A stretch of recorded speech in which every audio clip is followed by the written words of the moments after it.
Alright, it's Thursday afternoon. This video is sort of a continuation of last night's video.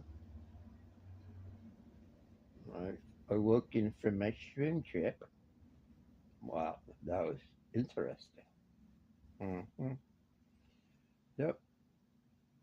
It's like you just shrooms, it's like just wake up normally. Zero hangover. Let's continue our discussion. Romeo, he's gonna come on down. Let me explain to you why most of these women are lost. And we're not here to save anybody, guys. And I want all you younger guys to listen very closely to what I'm saying. First of all, the majority of women out there, they don't respect you guys. Don't feel bad. They don't respect me either. And they don't respect themselves. So if they're not respecting you, who gives a shit? They don't respect themselves.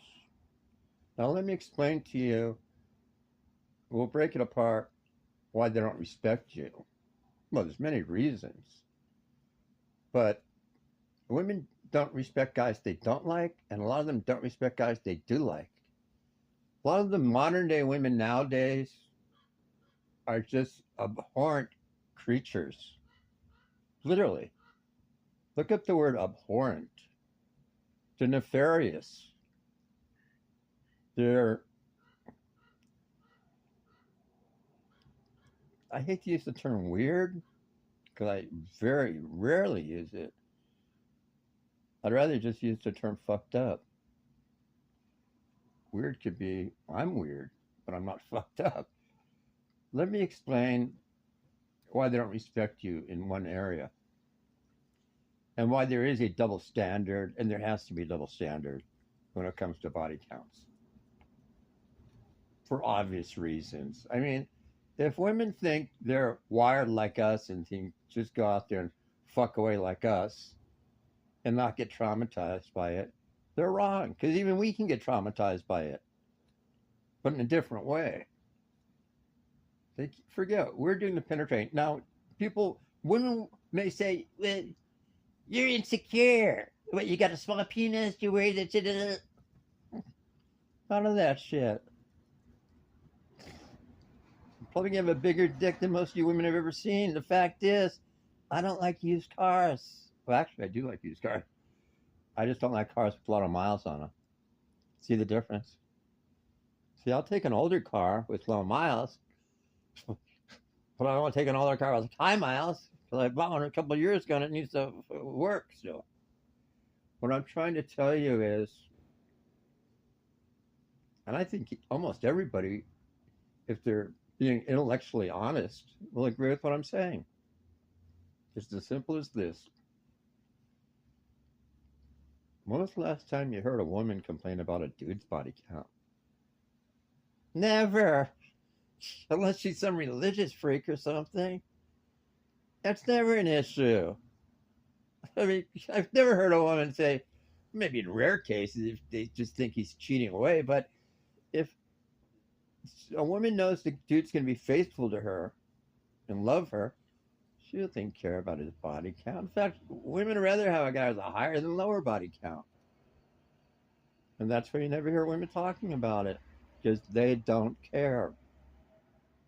They literally don't care. If they cared, wait, believe me, if women really cared about body counts, they'd be going after the nerdy dudes, the incels that aren't getting laid. Fuck those dudes, right? There's plenty of guys out there that are not having sex the last fucking year. Like what?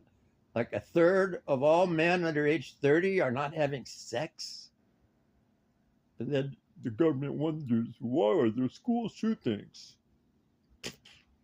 Why is there so much crime out there? Because these little fucks aren't getting laid, you dumb shits. God.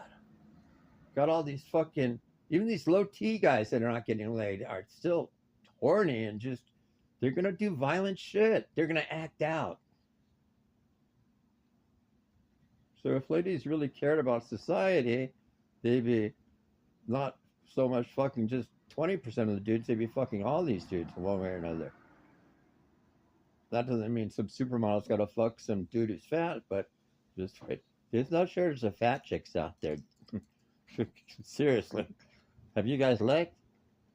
There's like no shortage. So obviously, it doesn't matter to women. And it really shouldn't matter to women because, and they know it, that we're hardwired differently and we're biologically different too. So what I'm really trying to say is, A, if women really cared about us guys and respected us, they would know that don't rack up those bodies. Just don't rack. It's any woman that doesn't believe she's going to over time be traumatized. Now, if she's because I'll tell you why. It's a double-edged sword. If she's racked up a lot of bodies, it means a couple of things. She's either been hoeing around as a 304, where she's just having one night stands or hookups, or if she's accumulated a lot of bodies, just even if it's just boyfriends. Let's say she's 50 and she's had 20 boyfriends, or for a year each or something, or a year and a half. In other words, that's trauma too, in a way. It means she's dealt with that many. Think about it. A woman who's 50 who's had 15, 20 boyfriends, it's like a broad who's been fucking divorced 15 or 20 times. That's a poor bet. You don't bet on racehorses like that. You don't bet on people like that. And then they wonder, well, why the younger girl? She hasn't sown her oats yet. They say it because it's a cope. These older broads are purposely, misery loves company. So the older broad purposely, even mothers do this to their daughters, some of them. But they purposely want these younger women to get ran through for multitudes of reasons: envy, jealousy. They don't care. They want these women because they've been burned by men. So let these younger, they don't. Otherwise, you'd be hearing more women telling these women, don't get as ran through as you're getting ran through. Yes, there's a double standard. I'm telling you, there's a double standard and why it exists. And if people, now there's going to be, and the majority of men feel like I do. I don't know too many guys. Now, look, like I said, if you just want to fuck a chick, it doesn't matter. She could be with 500 dudes for all I care, as long as she doesn't have STD or something. I mean, but I don't know too many guys that want to marry a woman that's been with like 20, 30 dudes. I just don't. We're not, wait, it's like, it's just, we don't want to date you. We don't want to marry you. You're too promiscuous. It's just, it shows a lack of discernment. It shows that you're just, actually shows a lack of discipline. It just shows a lack of a lot of stuff. It's a lack of awareness, poor decision making. See, when us men make those poor choices, we may get post nut clarity right afterwards, but we're good to go 5 minutes later, grab a Big Mac and forget about it. That's a guy. See, the only trauma we might have is post nut clarity where we just said, oh, fuck, I shouldn't have fucked her. But for the most part, you ladies,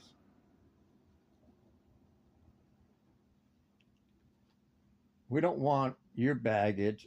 See, here's the problem. Imagine a train going up a hill, steep grade, and there's like an engine, two engines. Now, if the train only has 5 to 10 cars, it's going to travel up the hill, the incline, with a lot more ease than if it's loaded with 100 cars, like I see the trains out here. So what's going to consequently happen is, just like the train, The more baggage the train has, the slower it goes, the longer it takes to get anywhere. Also, I've noticed that a lot of women that tend to be older, ran through, they're not the best at communication. It's really funny how women always say, we want guys that are emotionally available and communicative. Ladies, you are some of the shadiest fucking creatures on earth. Don't tell me you want the communication shit. Yeah, I mean, when you communicate, you're lying to us half the fucking time. That's a woman's idea of communication. They think, I'll communicate with him, but I'll just lie to him half the fucking time, if not more. Or no, I won't lie to him, but I'll just withhold information from him. I won't tell him I cheated on him unless he asks me.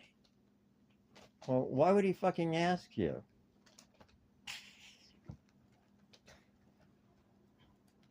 Why would he fucking ask you? Think about it. If he's got to ask, there's already a problem. And if he's got to ask and you tell him no and he knows that you did, you're lying to him, or vice versa. Ladies, most of you are way over your heads in manipulative actions. Really, it's, you know, the sad part is too, you've practiced these manipulative tactics on some really dumb, stupid males. They're not even men, a lot of these dudes. See, a lot of the tactics you women use were on the dumb shits you dated. Then when you get a guy that's got half an intelligence level like me or high IQ, we recognize all this shit. Why? Because, and I'll tell you why, ladies. You want to know what the tell is? I'll just tell you. And I'm telling the younger guys too. Your actions don't match your words. They just don't. So if a person's actions don't match their words, am I supposed to believe their words or their fucking actions? Fucking words don't mean shit to me. It's their actions that mean everything. I mean, if I had even a penny, a nickel for every time somebody said something to somebody and their actions didn't match their words, like, why tell somebody something if you're not going to back it up or act upon it? I don't get it. Like, see, I like to be in alignment with my words and my actions. Not just for the respect and dignity of the other person, but for myself. If I have to lie to you, that's a me problem. Think about it. Ladies, if you're lying to me, that's a you problem. And see, the trouble with most liars, at some point in time, and it could take 2-3 months, maybe longer, you'll notice actions don't match words. And guys, this is key. Whether you're dealing with a man, a woman, anything. Does a person's actions match their words? And if they don't, they're lying to you. People have to be in alignment with what they tell you. They do. Otherwise, what they're doing is creating a false narrative. And they're trying to feed you that false fucking narrative so that you buy into it. We call that gaslighting. And the people that attempt to do this, females in particular, when they do it with dudes like me, see, ladies, if you're going, guys like me, you've got to view me as if I'm like a Mossad or CIA operative. I'm coming at you on that level, ladies. It may not appear that way, but it is that way. Yes, unfortunately. It's not that I'm analyzing everything you do and every move you make. It's just that I do that with everybody. I'm not singling you out. Like, I'm walking through public, like, remember the Terminator movies with Arnie Schwarzenegger?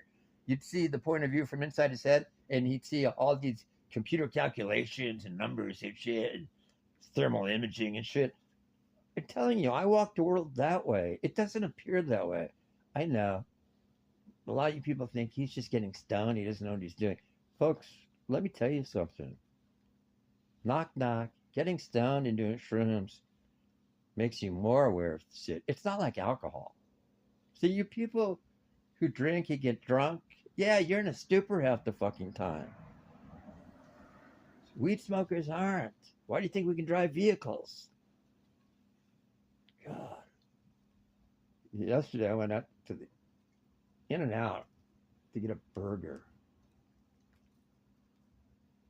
right before my shrooming came on. And I already microdosed like 2 grams of shrooms. I'm like 10 minutes, 7 minutes from my house, right? So I figure I'll eat the burger here while it's warm in my car.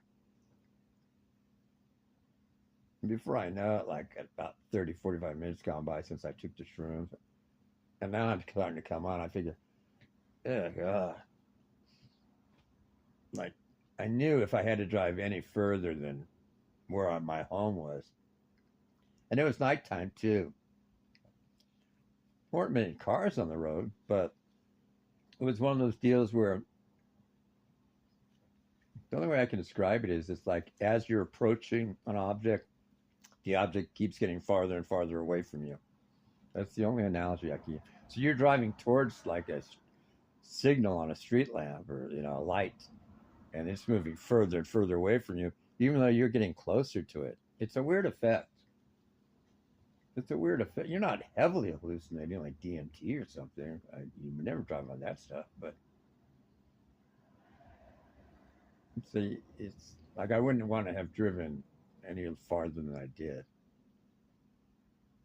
So, ladies, we know what's going on. Trust me, we do.